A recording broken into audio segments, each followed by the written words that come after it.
ഞാനൊരാളെ വിശ്വസിച്ച് കഴിഞ്ഞാൽ എൻ്റെ കണക്കൂട്ടുകൾ തെറ്റാറില്ല. തൻ്റെ കൈകൾ ശുദ്ധമാണെന്ന് തിരിച്ചറിയാതെ തന്നെ ഒരിക്കലും എനിക്ക് തിരികെ ഇതിനകത്തോട്ട് കയറ്റാൻ പറ്റില്ല. എൻ്റെ വണ്ടിയുടെ താക്കോൽ തന്നെ വിശ്വസിച്ചേൽപ്പിക്കാനും പറ്റില്ല. അതുകൊണ്ടാണ് താൻ പുറത്ത് നിൽക്കാൻ ഞാൻ പറഞ്ഞത്.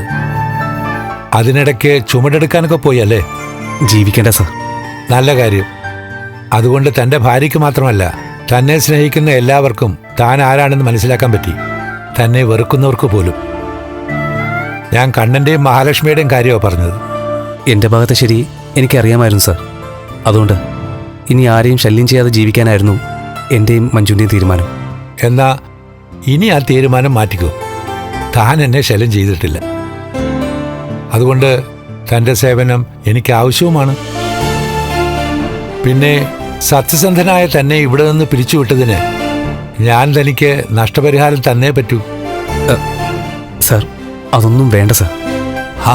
അങ്ങനെ പറഞ്ഞാൽ പറ്റില്ല.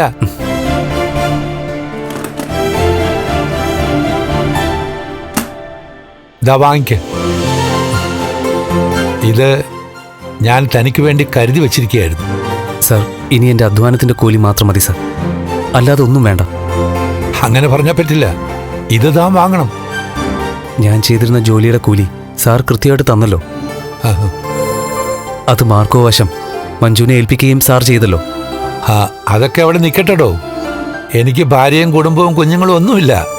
അപ്പോൾ ഞാൻ സമ്പാദിക്കുന്നതൊക്കെ നല്ല കാര്യങ്ങൾക്ക് വേണ്ടി മാറ്റിവെച്ചിരിക്കുക.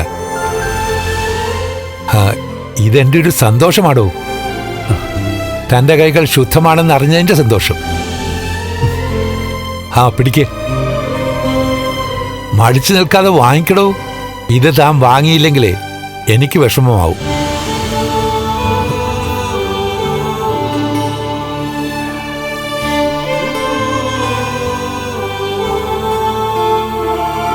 ഇതാ.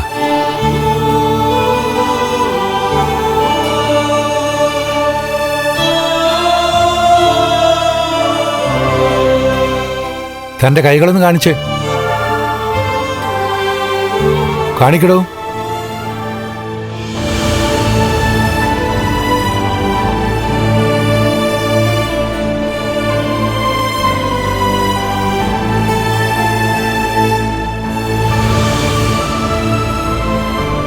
തഴമ്പ് പൊട്ടിയായിരുന്നു അല്ലേ?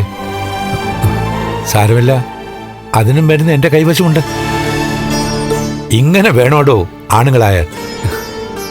എന്തൊക്കെ പ്രതിസന്ധി ഉണ്ടായാലും സ്വന്തം കുടുംബം പോറ്റണമെന്ന് ഒരു വാശി ഉണ്ടാവണം. അങ്ങനെയുള്ളവരെ വിജയിക്കൂ. ഇനിയിപ്പോൾ തൻ്റെ ഭാര്യയ്ക്ക് സന്തോഷിക്കാം, തന്നെ ഓർത്ത്. നല്ലൊരാണിനൊപ്പമാണ് അവൾ കഴിയുന്നതെന്നോർത്ത്. ഇനി കണ്ണനും മഹാലക്ഷ്മിയൊക്കെ വഴിക്ക് വരുവിടോ.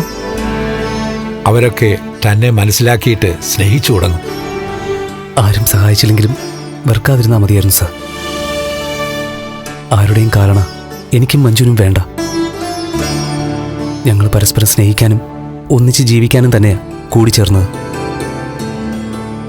ഇനി മരണത്തിനല്ലാതെ ഞങ്ങളെ വേർപിരിക്കാൻ പറ്റില്ല സാർ.